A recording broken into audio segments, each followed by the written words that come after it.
আসসালামু আলাইকুম। নবম শ্রেণীর বিজ্ঞান বিষয়ের উপর প্রথম অধ্যায়ের বল, চাপ ও শক্তি। এই অধ্যায়ের আজকে আমাদের দ্বিতীয় পর্ব, অর্থাৎ তৃতীয় ক্লাস।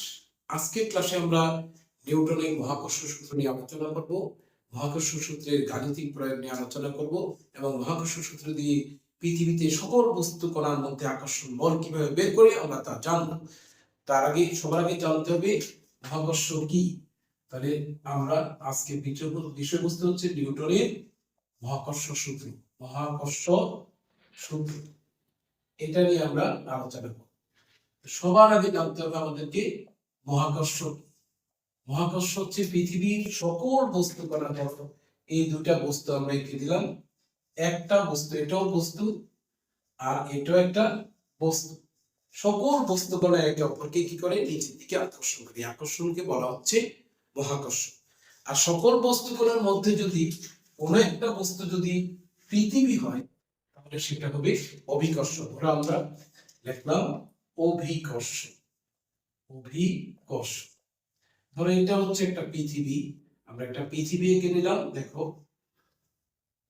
খুব সহজেই পৃথিবী আঁকা যায়। এদিকে দুইটা দাগ দিবা, মাঝখানে দাগ দিয়ে এদিকে দুইটা দাগ দিলে পৃথিবী হয়ে যাবে। দেখছো আমরা পৃথিবী আঁকবো।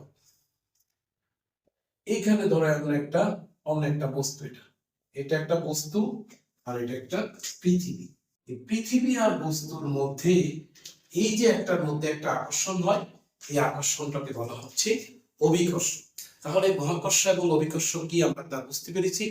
আর মহাকর্ষ এবং অভিকর্ষের উপর ভিত্তি করেই স্যার আইজাক নিউটন আমাদের জন্য একটি সূত্র প্রণয়ন করেছেন, যে সূত্রটিকে বলা হচ্ছে মহাকর্ষ সূত্র। আমরা এই ভিডিওতে মহাকর্ষ সূত্র নিয়ে বিশদ আলোচনা করব। ভিডিওটি একটু বড় হবে, বন্ধুরা ধৈর্য হারাবে না। অবশ্যই ভিডিওটি যদি বুঝতে হয়, ক্লাসটুকু বুঝতে হয়, তাহলে ধৈর্য সহকারে পুরো ক্লাসটি দেখতে হবে, এক সেকেন্ডের জন্য স্কিপ করবে না। আশা করি তোমরা ক্লাসটুকু যদি মনোযোগ সহকারে দেখো তাহলে অবশ্যই ক্লাসটি বুঝতে পারবে। তো তোমরা যারা আমার চ্যানেলটিতে সাবস্ক্রাইব করনি তারা এখনই সাবস্ক্রাইব করে দাও, আর যারা ইতিমধ্যে সাবস্ক্রাইব করেছো তাদেরকে অনেক অনেক ধন্যবাদ জানিয়ে আমরা এখনই আমাদের মূল ভিডিওতে প্রবেশ করছি। স্ক্রিনে আমরা দেখতে পাচ্ছি মহাকর্ষ বল। মহাকর্ষ বল কি আগে আমাদেরকে জানতে হবে। সবার আগে জানতে হবে মহাকর্ষ অভিকর্ষ কি। আমরা কিছুক্ষণ পূর্বে মহাকর্ষ এবং অভিকর্ষ সম্পর্কে তোমাদেরকে ধারণা দিয়েছি। এখন আমরা মহাকর্ষ বল কি সেটা একটু জানি। আমরা একটু আগে শিখেছি একটি বস্তুকণা আর একটি বস্তুকণাকে আকর্ষণ করে, এই আকর্ষণটা হচ্ছে মহাকর্ষ। যে বল দ্বারা আকর্ষণ করবে সেটাই হচ্ছে মহাকর্ষ বল। পৃথিবীর সকল বস্তুকণা একে অপরকে নিজের দিকে আকর্ষণ করছে। যে বল দ্বারা বস্তুকণাদ্বয় পরস্পরকে আকর্ষণ করে তাহাই হচ্ছে মহাকর্ষ বল। এবার আমরা শিখব নিউটনের মহাকর্ষ সূত্র। নিউটনের মহাকর্ষ সূত্র কি? নিউটনের মহাকর্ষ সূত্রকে তিনটি ভাগে বিভক্ত করেছে। একটি হচ্ছে, প্রথম আমরা লিখব সকল বস্তুকণা একে অপরকে নিজের দিকে আকর্ষণ করছে। এই আকর্ষণ বল বস্তুকণা দ্বয়ের ভরের গুণফলের সমানুপাতিক, অর্থাৎ ভর যত বাড়বে আকর্ষণ বল ততই বাড়তে থাকবে। দূরত্বের বর্গের ব্যস্তানুপাতিক, অর্থাৎ দূরত্ব যত বেড়ে যাবে, ব্যস্তানুপাতিক মানে উল্টা, আকর্ষণ তত কমে যাবে। অর্থাৎ ভর বাড়লে আকর্ষণ বাড়বে, দূরত্ব বাড়লে আকর্ষণ কমবে। এই আকর্ষণ বল বস্তুকণা দ্বয়ের সংযোজক সরলরেখা বরাবর ক্রিয়া করে, অর্থাৎ একদম ডাইরেক্ট সোজা সংযোজক সরলরেখা বরাবর ক্রিয়া করবে, কখনো এইভাবে ঘুরে এসে ক্রিয়া করবে না। কথাটা বুঝাইতে পারছি আমি? এবার আসো আমরা মহাকর্ষ সূত্রের গাণিতিক ব্যাখ্যা নিয়ে আমরা আলোচনা করব। মহাকর্ষ সূত্রটা আমরা কিভাবে প্রমাণ করব সেটা এই ভিডিওতে এখন আমরা শিখব। তো প্রথমে আমরা দুটো বস্তু নিলাম। দেখো, যেহেতু বস্তুকণা দ্বয় আকর্ষণ করে, এই একটা বস্তু নিলাম, এই একটা বস্তু নিলাম। এই বস্তুটার ভর m1, একটা বস্তু আরেকটা বস্তুকে আকর্ষণ করছে, m1 m2 ভর, এটার ভর m1, এটার ভর m2, আর এই দুটার দূরত্ব হচ্ছে d, আর এদের মধ্যে আকর্ষণ বল হচ্ছে F। তাহলে এখন আসো আমরা মনে করি এই কথাগুলো আমরা লিখি। m1 ও m2 ভরের দুটি বস্তু পরস্পরকে d দূরত্ব থেকে F বল দ্বারা আকর্ষণ করছে পরস্পরকে। ওকে, এবার আসো নিউটনের মহাকর্ষ সূত্রের প্রথম অংশটা আমরা পড়েছি। আকর্ষণ বল বস্তুকণা দ্বয়ের ভরের গুণফলের সমানুপাতিক। এর অর্থ কি? বল হচ্ছে এফ আর ভর হচ্ছে m1 m2, তাহলে m1 আর m2-র গুণফল হচ্ছে m1 m2, আর এফ হচ্ছে বল, তার মানে এফ সমানুপাতিক m1 m2। এবার আসো আমরা দ্বিতীয় অংশটা পড়েছি, আকর্ষণ বলটা দূরত্বের বর্গের ব্যস্তানুপাতিক। তাহলে দূরত্বটা আমার কি? ডি, তাহলে দূরত্বের বর্গ হচ্ছে ডি স্কোয়ার, তাহলে ডি স্কোয়ারের ব্যস্তানুপাতিক হচ্ছে উল্টা 1/d², তার মানে এফ সমানুপাতিক 1/d²। এই দুটো সমীকরণকে যদি আমরা একত্রিত করি, এটাও এফ এর সমানুপাতিক, এটাও এফ এর সমানুপাতিক। সমানুপাতের একটা ধর্ম আছে যে দুটো বা তিনটা রাশি যদি সমানুপাতিক হয়, প্রত্যেকটার গুণফল তার সমানুপাতিক হয়ে যাবে। তার মানে এফ সমানুপাতিক m1 ইন্টু 1/d²। তাহলে এটাকে আমরা লিখি m1 m2-টা উপরে লিখি m1 m2/d²। আমরা জানি সমানুপাতিক রাশিকে যখন সমান চিহ্ন দ্বারা প্রকাশ করতে হয় তখন অতিরিক্ত একটা ধ্রুবক চলে আসে। এখানে আমরা ধ্রুবকটা ইউজ করব জি। ধ্রুবকটা কি? জি। যেখানে জি একটি সমানুপাতিক ধ্রুবক, এর একটা নির্দিষ্ট মান আছে, আমরা ক্লাস 8-এও পড়েছি, 9-এও আমরা দেখব। 6.673 into 10⁻⁻11 newton metre square per KG square. তাহলে এই যে সূত্রটা দেখছো, এটাই হচ্ছে নিউটনের মহাকর্ষ সূত্র, এই যেটা এফ ইকুয়াল টু জি m1 m2/d। এখন আমরা এটার থেকে আমরা ওজনের ধারণা নেব। দেখো ওজন, ওজন কি? এবারে টপিকস হচ্ছে ওজন। ওজন আমরা জানি, আমরা সাধারণত এই সবাই নিক্তিতে কোনো কিছু মাপলে যে 1 কেজি চাল, 5 কেজি ডাল, তারপরে আমার ওজন এত, তোমার ওজন এত, কার ওজন কত, আমরা পাল্লায় মেপে বলি। আসলে এটা ওজন নয়, এটা হচ্ছে বস্তুর মোট পরিমাণটা হচ্ছে ভর, আর ভরকে আমরা যখন জি দ্বারা গুণ করব তখনই সেটা হবে ওজন। তাহলে ওজনের ধারণা, বস্তুর উপর পৃথিবীর আকর্ষণকেই বলে ওজন, অর্থাৎ বস্তু, পৃথিবী কত বলে বস্তুকে আকর্ষণ করছে সেটা হচ্ছে তার ওজন। এবার আসো আমরা একটা ছবি এঁকে নিই। যেহেতু পৃথিবীর সাথে আকর্ষণ, একটা পৃথিবী এঁকে নিলাম আর একটা ফুটবল বা যে কোনো একটা বল এঁকে নিলাম। ঠিক আছে, এই দুটা পরস্পরকে আকর্ষণ করছে এফ বলে এবং ডি দূরত্বে থেকে। এই দুটার ভর দিলাম m1 m ছিল কিন্তু m1 m2, কিন্তু এখানে পৃথিবীর ভর হচ্ছে এম আর বস্তুর ভর হচ্ছে ছোট হাতের এম, কারণ এটা পৃথিবীর ভরকে অলওয়েজ ক্যাপিটাল এম দ্বারা প্রকাশ করা হয় আর বস্তুর ভরকে ছোট এম দ্বারা প্রকাশ করা হয়।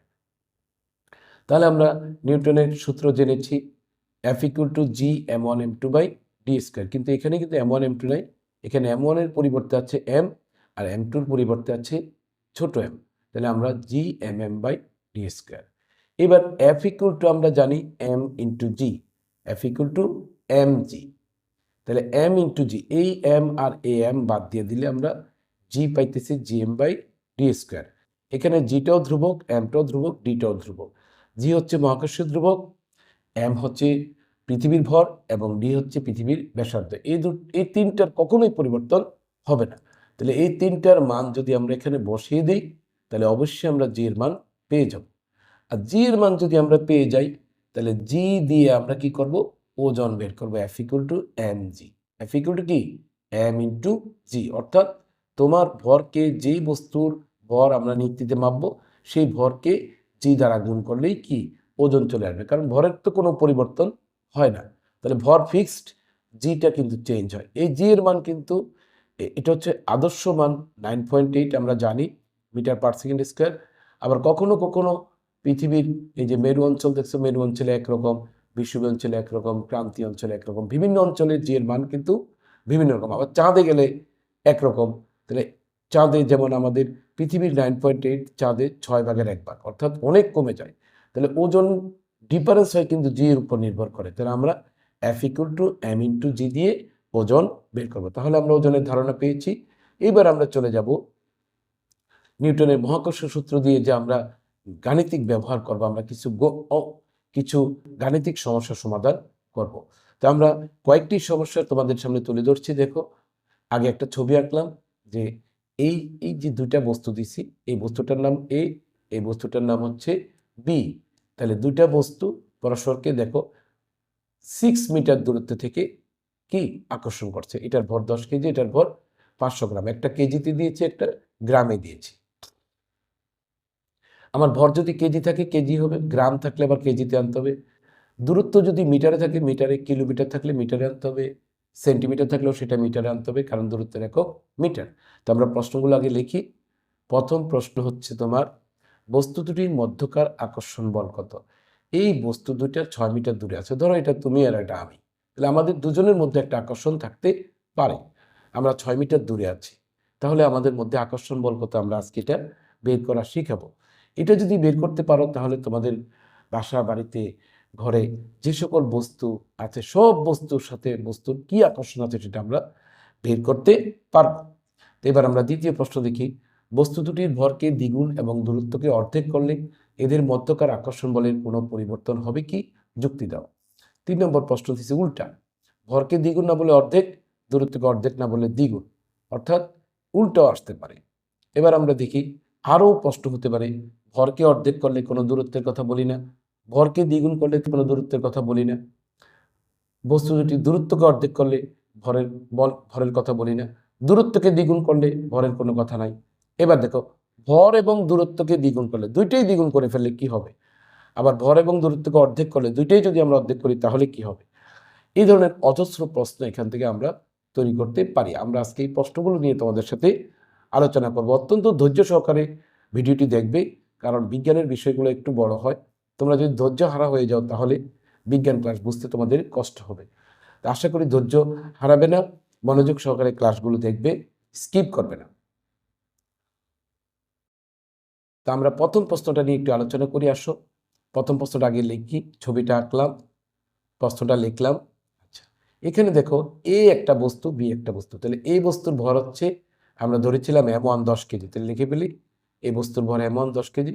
এবার বি বস্তুর ভর কিন্তু গ্রামে আছে, বি বস্তুর ভর 500 গ্রাম, এটাকে আমরা 1000 দিয়ে ভাগ করে কেজিতে নিতে হবে, 0.5 কেজি। তোমরা ক্যালকুলেটারে ক্লিক করলে চলে আসবে। এবার দূরত্ব কত? 6 মিটার। দেখো তো দূরত্ব ডি হচ্ছে 6 মিটার। এবার আসো আকর্ষণ বল জি এর মান, জি এর মান কিন্তু এখানে আমি লিখি নাই, যদি লিখে দেয় ভালো, আর না লিখে দিলে তোমরা মুখস্থ লিখবে 6.673 × 10⁻⁻11 newton metre square per KG square. তাহলে আমরা জি এর মানও পেয়ে গেলাম। আকর্ষণ বল এফ ওয়াট, এখানে F1 দিছি কেন আমি? কারণ আমরা ক্ষতে গিয়েও কিন্তু এফ এর কাজ করব।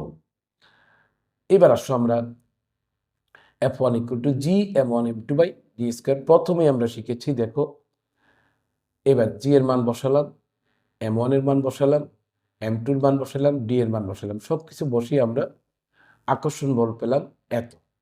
এখানে আরও কিছু সংখ্যা তোমাদের ক্যালকুলেটরে আছে, আমরা কিছু সংখ্যা বাদ দিয়ে 2-3টা ঘর আমরা রাখবো, অর্থাৎ 2-3টা পদ পর্যন্ত আমরা লিখবো। কেমন? আসন্ন মান 3 দশমিক স্থান কিংবা 2 দশমিক স্থান পর্যন্ত আমরা লিখবো, আর বেশি লিখবো না। তাহলে আমরা আকর্ষণ বল পেয়ে গেলাম 9.268 × 10⁻12 নিউটন। এটা আমরা ক্যালকুলেটারে পেয়ে যাব। এবার আমরা 2-এর-1 নিয়ে আলোচনা করব। দেখো বস্তু দুটির ভরকে দ্বিগুণ দূরত্বকে অর্ধেক করলে, অর্থাৎ ভরটা ছিল 10 কেজি হয়ে যাবে 20 কেজি, দূরত্বটা ছিল তোমার আরেকটা ভর ছিল 500 গ্রাম হয়ে যাবে 1000 গ্রাম, মানে 1 কেজি। দূরত্ব অর্ধেক মানে 6 থেকে 3, 2 দিয়ে ভাগ। তাহলে আমরা একটু লিখি, বস্তু দুটির ভরকে দ্বিগুণ দূরত্বকে অর্ধেক করলে পাওয়া যায় M1 পাইছি 2 দ্বারা গুণ 20 কেজি, M2 পাইছি 2 দ্বারা গুণ 1000 গ্রাম 1 কেজি, দূরত্ব ডি পাইছি অর্ধেক মানে 3 মিটার, ধ্রুবকের মান শিওর নেই, ফিক্সড। এবার আসো আমরা আকর্ষণ বল F1।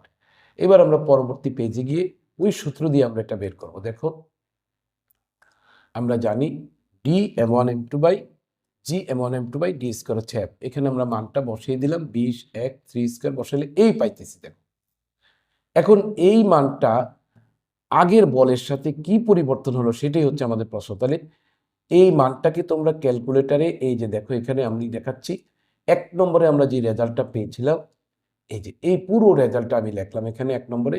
এই পুরোটা দিয়ে কি করবা? এটাকে ভাগ করবো, আমরা এটাকে ভাগ করব। এটাকে এটা দ্বারা ভাগ করলে দেখবা আমাদের আসতেছে 16।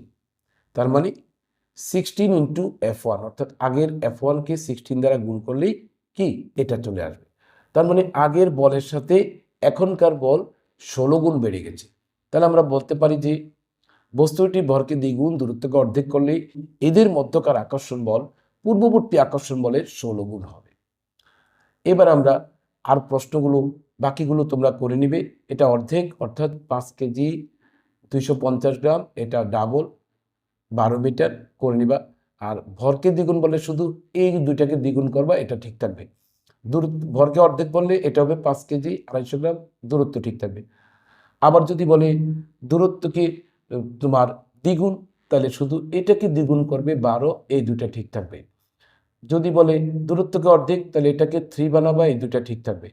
ভর ও দূরত্বকে দ্বিগুণ, অর্থাৎ এটা 20 কেজি, এটা 1 কেজি, এটা 12 মিটার।